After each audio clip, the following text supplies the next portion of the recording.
The day of the wool reading dawned damp and windswept, with low clouds rolling in from the Atlantic and clinging to the cobbled streets of Seabourn, Massachusetts. Ivy clung to the weathered stone facade of the old law firm of Calder and West, where generations of wealthy families had handled their transitions of power, property, and secrets. Inside, the air smelled of old paper, waxed wood, and restrained tension. I sat quietly in one of the cracked leather armchairs in the library-turned-conference room, my hands clasped tightly in my lap. I was 34 and tired in a way that doesn't show on the face but wears down the soul.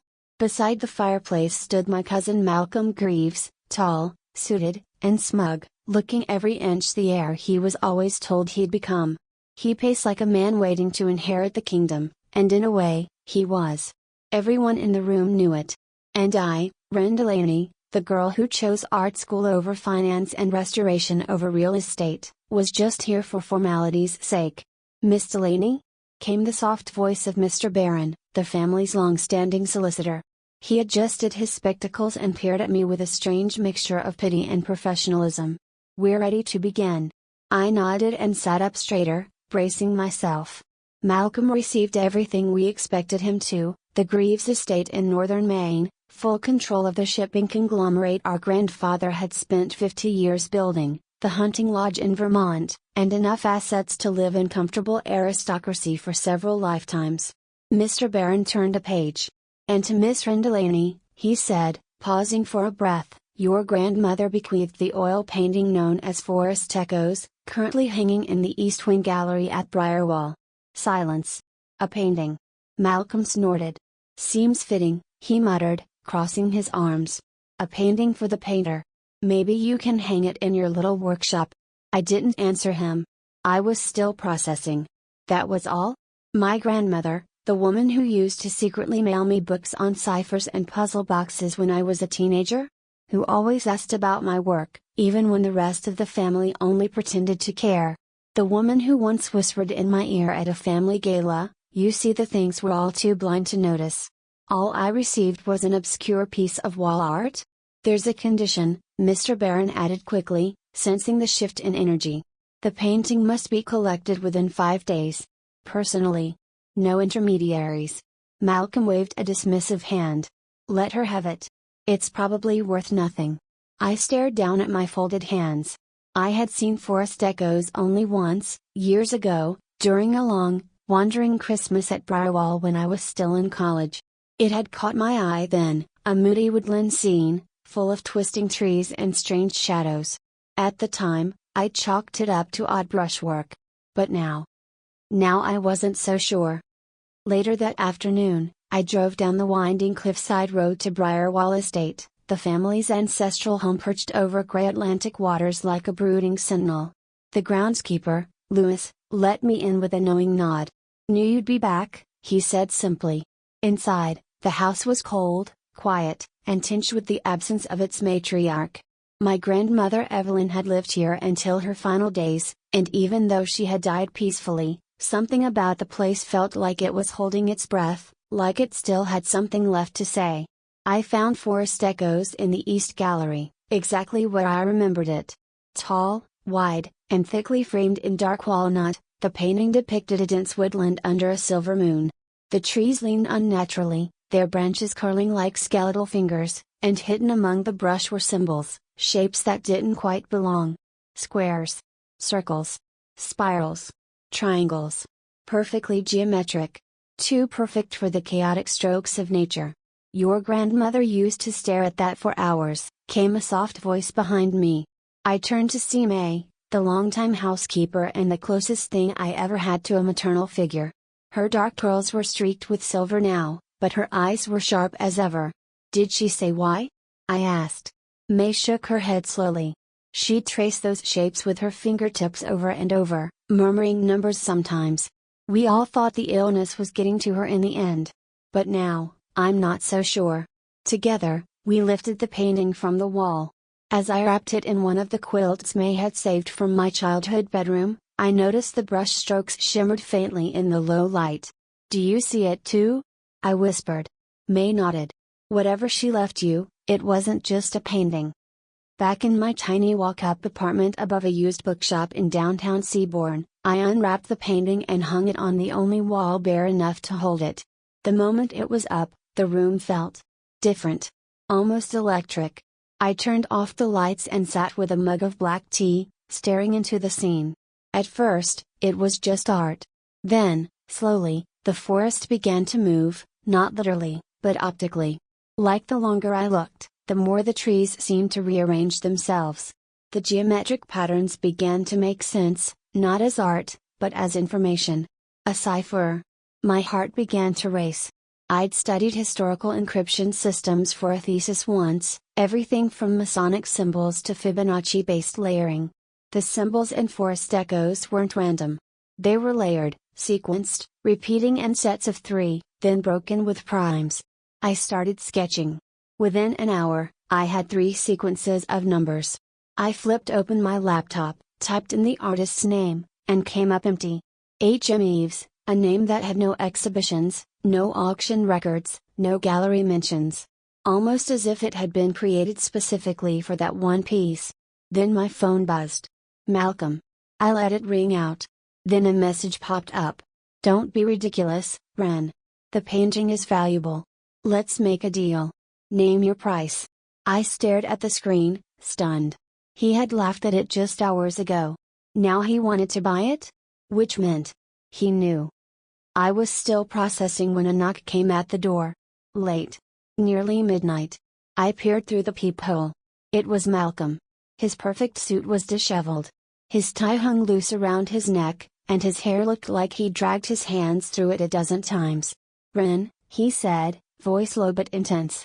We need to talk. About the painting. I didn't move. I know Gren left you more than that.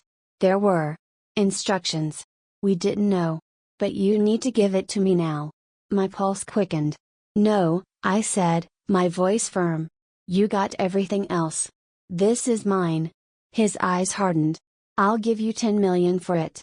I froze. $10 million? For a painting he'd scoffed at hours earlier? That was all the confirmation I needed. I backed away from the door, heart pounding, just as I heard the jingle of keys.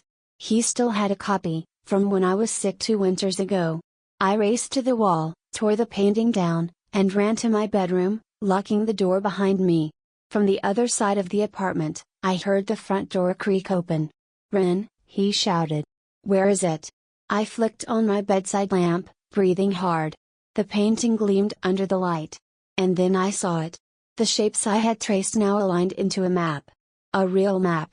Coordinates. Ren, open the door. Malcolm's voice thundered from the living room, followed by the crashing sound of something being knocked over, maybe a lamp, maybe the coat rack. He was in a frenzy. I knelt by the bed, the quilt still half wrapped around forest echoes, the painting now glowing softly in the warm light from the nightstand. My fingers shook as I traced the newest detail I hadn't seen until just now, how the lines within the tree trunks, the shadows in the underbrush, and the symbols woven throughout didn't just form patterns. They formed numbers. Coordinates. And they were real. I grabbed my phone and snapped photos of the entire painting, then flipped it around. There was a slight gap in the wooden frame, subtle, almost imperceptible, but I had studied enough antique canvases to spot a hidden compartment. I pried it open with the handle of a letter opener. A folded piece of parchment fell out. Not old, aged on purpose. My grandmother's handwriting danced across it in the same looping cursive I'd once seen in birthday cards and book inscriptions. My dearest Ren. If you are reading this, then you have seen what I always knew you would. You were never like the others. You saw what was hidden, felt what was buried. The truth now belongs to you. The painting is a map, a key, and a test. The numbers point to what they all tried to erase. Beneath the pines lies what I could not protect in life, my lab, my work, and the truth about Briarwall. Be careful. They will try to stop you. Malcolm and your grandfather were willing to bury me alive to keep what they stole. But you, my girl. You were always the one who saw through the fog. Use the first sequence to find the entrance. Use the second to unlock it.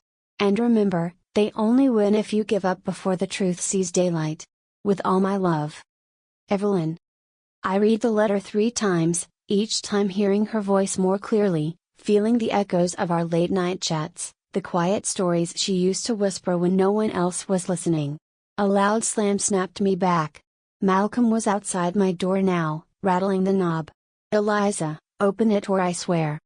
"I'm calling the police," I shouted. "Do it," he yelled back. "I'll tell them you stole company property.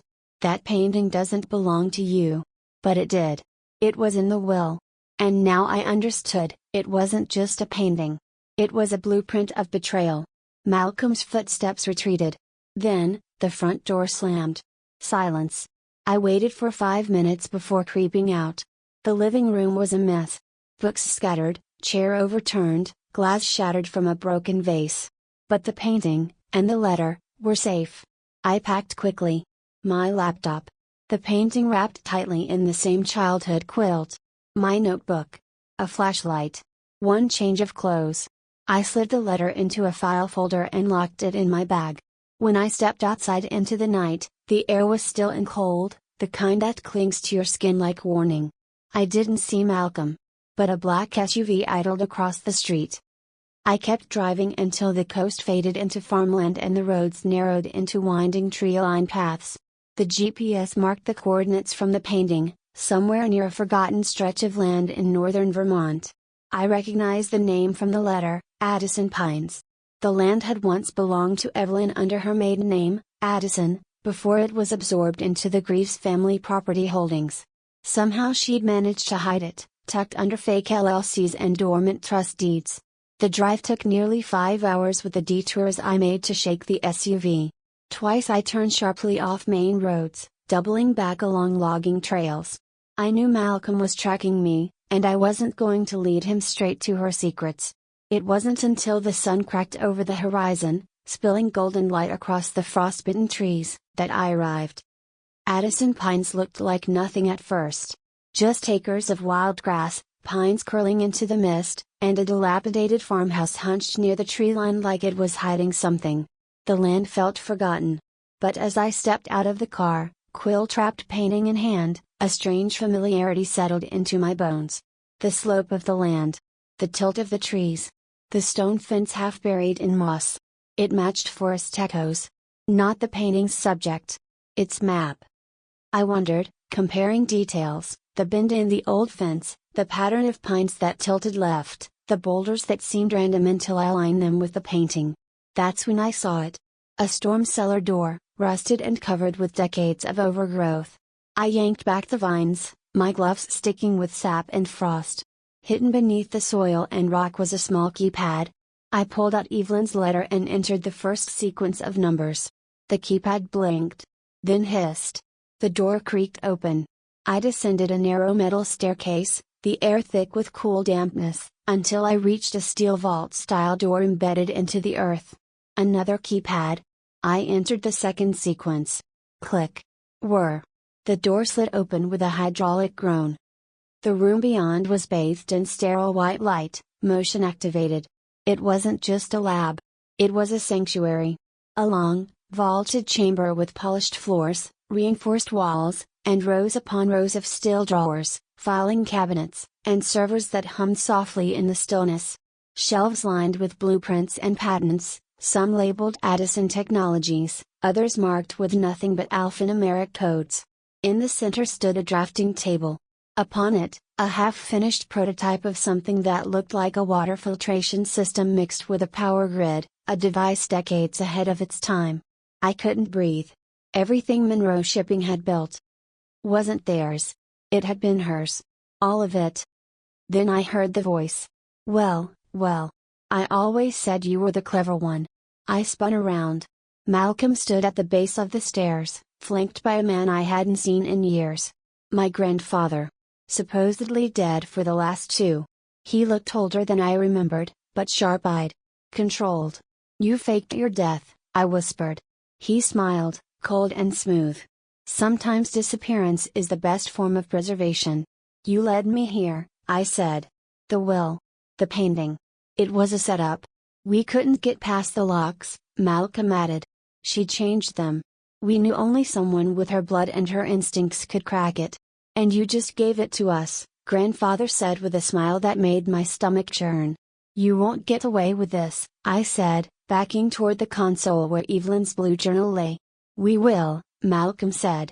Unless you want to be buried here, with the rest of her forgotten dreams. But they didn't know what else Evelyn had built. The Clarity Protocol. I found the console, keyed in the third code, one I'd found etched subtly into the frame of forest echoes, hidden under the varnish. I hadn't known what it did until now. The lights turned red. A voice echoed from above. Clarity Protocol engaged. Transmitting data to off-site secure nodes. External recipients confirmed. Deletion disabled. My grandfather's smile vanished. Malcolm lunged at me. The steel door slammed shut behind us, locking the lab in a sealed state. You just doomed us. Malcolm shrieked. No, I said, breathing hard. I doomed your lies. The prototypes. The patent files.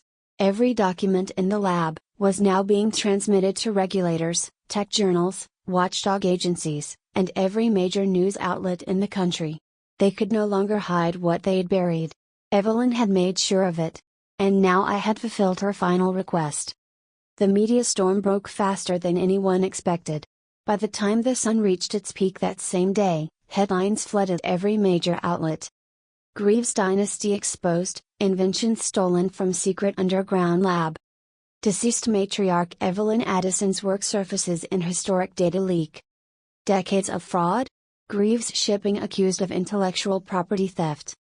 From my small hotel room in Burlington, I watched the world unravel. The Clarity Protocol had worked perfectly. I had used Evelyn's encrypted upload system, locked into 4 global servers, each time to release if not stopped within 6 hours. There was no stopping it now. The files, the designs, the patents, the technical papers all bearing Evelyn's true name, were everywhere. She had invented everything from lightweight composite ship hulls to solar-integrated freight tracking systems, all decades ahead of their time. Every breakthrough Monroe, Greaves, shipping had claimed as their own had Evelyn's fingerprint, buried deep in the data, disguised under male aliases, falsified authorship, or left unattributed altogether. And now, all of it was public. The authorities arrived at Addison Pines within an hour of the triggered protocol. I was in the back of a cruiser when they found us, still locked in the lab. My grandfather and Malcolm were detained immediately. I was questioned but released. The FBI, the SEC, the Department of Energy, and even international patent agencies launched investigations simultaneously. The Greaves legacy cracked like a frozen lake under boot. At first, I wasn't sure what would happen to the company. Without its leadership, Greaves shipping spiraled. Stocks plummeted. Shareholders fled. Partner firms began publicly disavowing involvement. Lawsuits stacked like dominoes, and former employees started stepping forward, sharing stories of manipulated records and suppressed innovation. Then came the board's request. They asked to meet. I walked into their glass conference room on the 34th floor of the Charleston headquarters 3 days after the leak. The air inside was tight and hot with panic. They didn't know what to do. We need stability, the acting chairman said. A face to reassure the public. You need accountability, I replied, setting down the folder containing Evelyn's original patents. One by one, I flipped through them, hand-sketched diagrams, personal annotations, engineering notes in a script the world now recognized as genius. You have 2 choices, I continued. You dissolve Greaves shipping. Or you help me turn it into something worth saving. They looked stunned.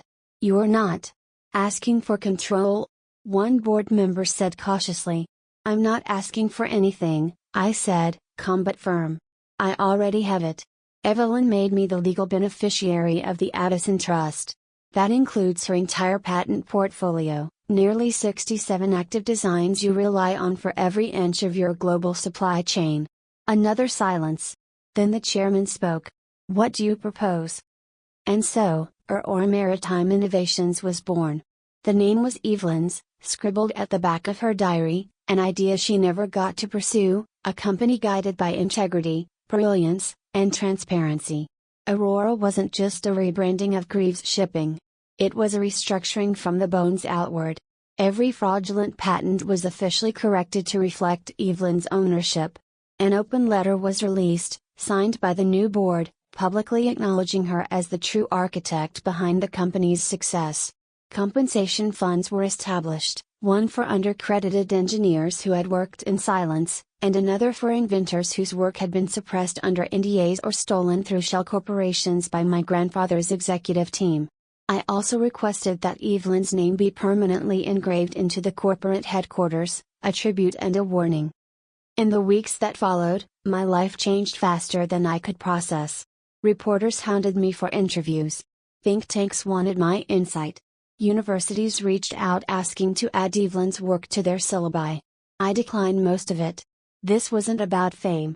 Not for me. And certainly not for her. It was about reclaiming something lost. And giving it back to those who'd been robbed. Malcolm remained in federal custody during the first wave of proceedings. His lawyers released carefully worded statements about misunderstandings and miscommunication, but no one bought it. Too many receipts. Too much arrogance. He'd gone from heir apparent to corporate cautionary tale in less than a week. He tried to contact me, once. An email, written at 2:37 a.m., half apology, half desperate plea. I never answered. Some people want forgiveness without earning it. I didn't owe him that. My grandfather, however, was a different story.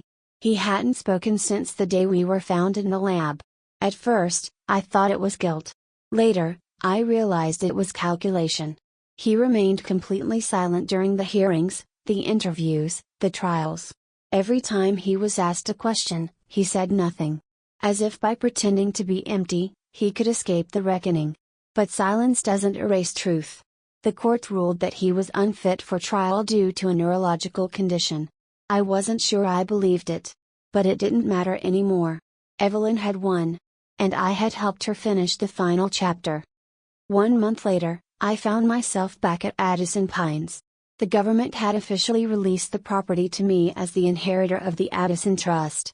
I walked down the metal staircase into the lab, now humming with soft light again. I opened her final safe. Inside was a stack of letters, sealed in wax with a small crescent moon emblem. One for me. One for the board. One for May, our housekeeper. And 2 more, for names I didn't recognize. There was also a small velvet pouch. Inside, a compass.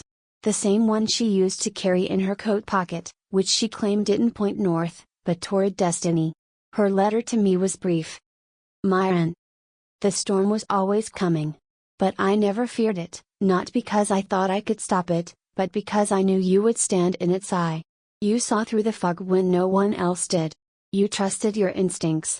You didn't let bitterness rot your purpose. Whatever happens next, know this, you are not just my legacy. You are the future I never got to build. Build it. Make it yours. Love. Evelyn.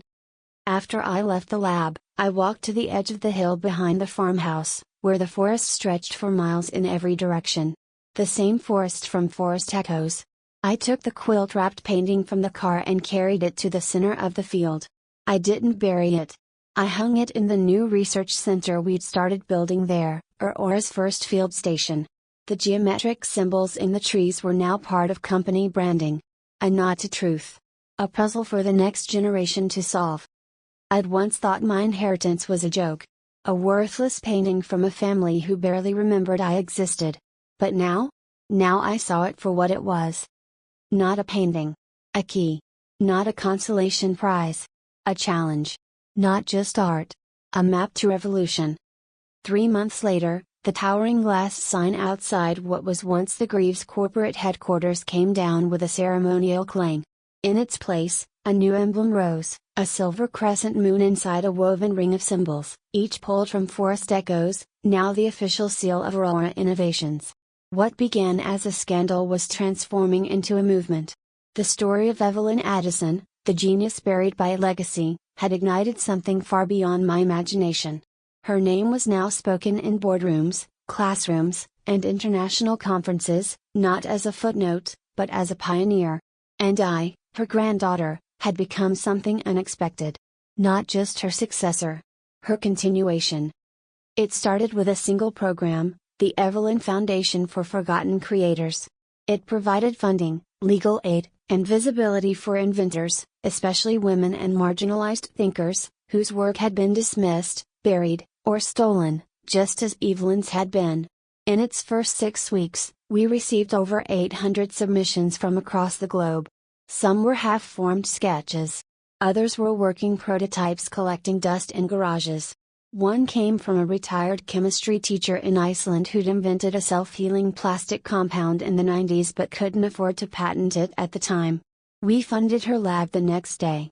Within a month, she'd signed her first licensing deal, with us. But it wasn't just about righting past wrongs. It was about reshaping the future of innovation. I knew firsthand what it felt like to be overlooked. Evelyn hadn't just left me with a vault of technology, she'd trained me to see systems, symbols, silence. I used those lessons to rebuild the company's internal structure from the ground up. At Aurora, hiring wasn't based on resumes. It was based on ideation sessions, collaborative design labs, and interviews where candidates solved problems, not sold themselves. Titles were earned, not inherited. Hierarchy existed only to enable support, not suppress ambition. I called it the echo structure, named for the voices that had once been silenced but now rang out with clarity. Some changes were easy. Others sparked resistance. The old guard, shareholders, partners, even a few board members, tried to push back. They didn't like the transparency. The profit sharing with creators. The fact that the executive team no longer sat behind closed doors on the 42nd floor but rotated through field offices to stay connected to what was being built. One investor sent me a letter stating I was overcorrecting and overcomplicating. I mailed him back a print of Forest Echoes with a note. Complexity is how we hide genius. Transparency is how we free it. He sold his shares 2 days later. Despite the resistance, the company grew faster than projections could chart. We launched Aurora Labs, a hybrid incubator and public learning platform where young innovators could submit ideas and work with in-house mentors to bring them to life. Within 3 months, our youngest contributor, a 17-year-old high school senior from Atlanta, developed a low-cost atmospheric water harvester using modified solar panels. We patented it together. The co-creator listed? Her. Not me. Not Aurora. Her. That was the new rule. Every name mattered.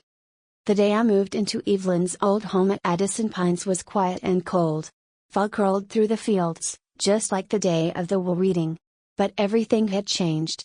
The farmhouse had been carefully restored and converted into a living think tank for visiting inventors. The lab below, once buried in shadows, now hummed with purpose. It remained untouched, part museum, part operational archive. I kept the original painting, Forest Echoes, in my upstairs office, just above the mantel where Evelyn once kept her favorite compass. At night, the symbols still seemed to shimmer faintly under the lamplight, as if her spirit moved within the brushstrokes, always watching. I hadn't heard from Malcolm since the trial. He'd been sentenced to house arrest and a hefty restitution payout after pleading guilty to corporate fraud and obstruction. I'd requested no further contact. Still, one day, I received a package. No return address. Inside was a letter, handwritten, with no salutation. You were always smarter. I thought I could control the story, but I never even read the book. I don't expect forgiveness. But I wanted you to know, I read everything Evelyn ever wrote after the trial. And I finally understand what I tried to destroy. Take care of what's left. Taped to the bottom of the page was a photo of us as kids, me, him, and Evelyn on the porch of Briarwall, eating popsicles. I was 6. He was 8. She had her arms around both of us. We looked happy. For a long time, I sat with the letter in my lap. Then I put it in the fire. Some pages don't need to be rewritten. They just need to end. Months passed. Aurora expanded into cleantech shipping. We made partnerships with global research institutes. Every product that emerged from our labs carried Evelyn's crescent moon seal, a quiet reminder of what truth, once buried, could become when set free. But success didn't silence the memories. Sometimes at night, I'd wake to the sound of Evelyn's music box playing in my mind. A soft waltz. One she used to hum when I was a child, tracing invisible symbols into my palm. "You see what others miss," she'd whisper. "Don't ever let them make you stop looking." So I kept looking. And one night, I found something. It was in the final journal Evelyn had written, one we thought was just reflections and thoughts. But tucked in the spine was a folded index card with a grid of numbers and brush strokes. Another pattern. Another code. It led me back to the painting. I examined forest echoes under an ultraviolet light and saw faint traces of paint beneath the surface, like a second painting hidden behind the first. With careful gloves and meticulous restoration tools, I peeled back the top layer in a controlled environment. Beneath the visible forest, there was a portrait. A woman in a lab coat, eyes forward, hand outstretched. Holding a flame. Evelyn. And around her, barely visible in gold leaf, more names. Faded. Initials. Each one belonging to a forgotten inventor, silenced and discarded. The painting hadn't just been a cipher or a key. It was a promise. To carry the names forward. To let them echo. I had it framed and placed in the center of Aurora's Hall of Innovation. Below it, etched into steel. To those who dared, even when no one listened. 2 years after the world discovered Evelyn Addison's name, I stood at the podium of Aurora's annual Innovation Summit, watching a new generation of thinkers light up the stage with inventions that defied logic and limitation. From solar thread fabrics that generated power through motion to neural-coded devices helping stroke survivors regain mobility, Aurora had become not just a company, but a catalyst. And in the center of it all, her name glowed on every screen, on every grant, on every scholarship we awarded. Evelyn Addison. Engineer. Visionary. Architect of integrity. And me? I wasn't just the CEO of a global powerhouse. I was the steward of her promise. After the keynote, I returned to my office in the heart of Aurora's Seabourn campus. The air inside was warm, laced with lavender and cedar, and the soft hum of innovation buzzed from the labs below. I stood in front of Forest Echoes, now enclosed in UV-safe glass, restored and preserved in its final form. Beneath it, a plaque read. This was never just a painting. It was a map. To truth. To resilience. To the fire they tried to hide. I often wondered what she would think now, of the world finally remembering her name, of her lab no longer hidden beneath dirt and silence. Of the fact that Malcolm's name had all but vanished from the conversation. Would she be proud of how I'd handled it? Would she say I'd done enough? I didn't need to guess. She'd told me. 1 month after Aurora launched its first fully solarized transatlantic freighter, I received the last letter. Delivered by hand. No signature on the envelope. Just my name. Inside, parchment. Familiar ink. Myron. If you're reading this, it means you've done more than carry my truth. You've woven your own into the tapestry. And that was always the point. I didn't want you to rebuild the house they tried to burn down. I wanted you to plant your own forest. One that couldn't be cleared with shame or greed. And you have. But there's something else you need to know.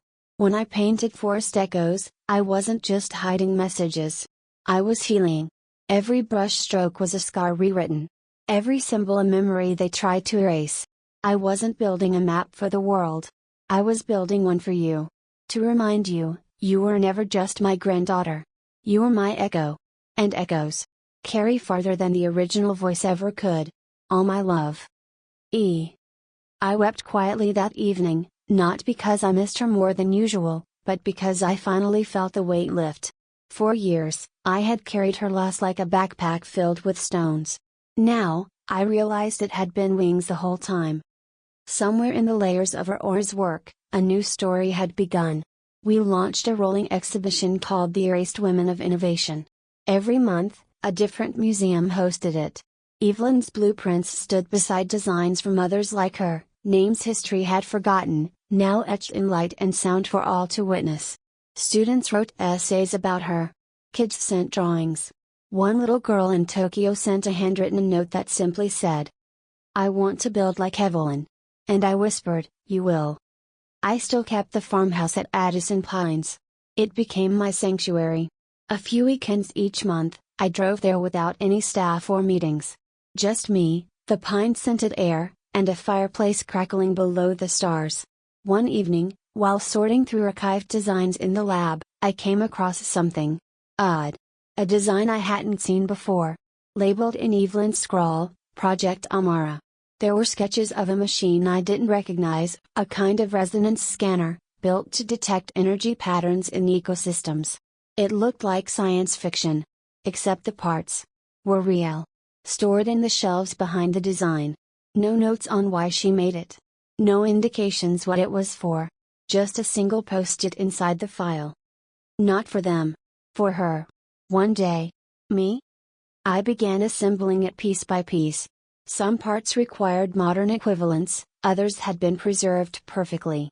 It took months, and the help of 2 trusted Aurora engineers sworn to silence. When we activated it, it hummed. Soft and strange, like a whisper inside a bell. We tested it at a protected forest near the coast. The results were baffling. It wasn't just detecting energy, it was listening. The device translated soundless rhythms into frequencies that mapped changes in the forest's health. It could detect illness in trees before visible symptoms. It could predict fire risk zones based on soil harmonics. It could protect entire ecosystems. And she'd built it. For me. For the future. We launched a new initiative, Project Amara, named after the Sanskrit word for immortal. A living tribute to Evelyn's final invention. I never told the public the whole story. Some parts belong to me. To her. To us. The last time I visited the lab alone, I brought a copy of Forest Echoes with me. Not the original, just a print, folded into my coat. I placed it above the console where we'd first activated Amara. The symbols shimmered faintly in the LED light. And for a moment, I swear, I felt her behind me. Not in a ghostly sense. But in that way love lingers, stubborn, persistent, soft at the edges but iron in the center. A force that doesn't need to be seen to move the world. Sometimes people ask if I'm angry. It all started with a lie, a fake will reading, a worthless painting, a betrayal set in motion by blood. But I'm not. Because from that wreckage, I found purpose. And in purpose, I found peace. They built an empire from stolen light. But I turned that light into a lantern. And I'm holding it up for others now. At this year's Innovation Fair, a teenager named Amina won Aurora's fellowship. Her project, a modular, solar-powered desalination unit, was equal parts genius and grit. I watched her walk onto the stage, awkward and glowing, her hair in a messy bun, hands trembling. When I handed her the Crystal Award, she looked over my shoulder. "Is that the painting?" she whispered. I followed her gaze. Forest Echoes, behind glass. I nodded. She smiled. "It's beautiful. I feel like it's looking back at me." I smiled too. Maybe it is.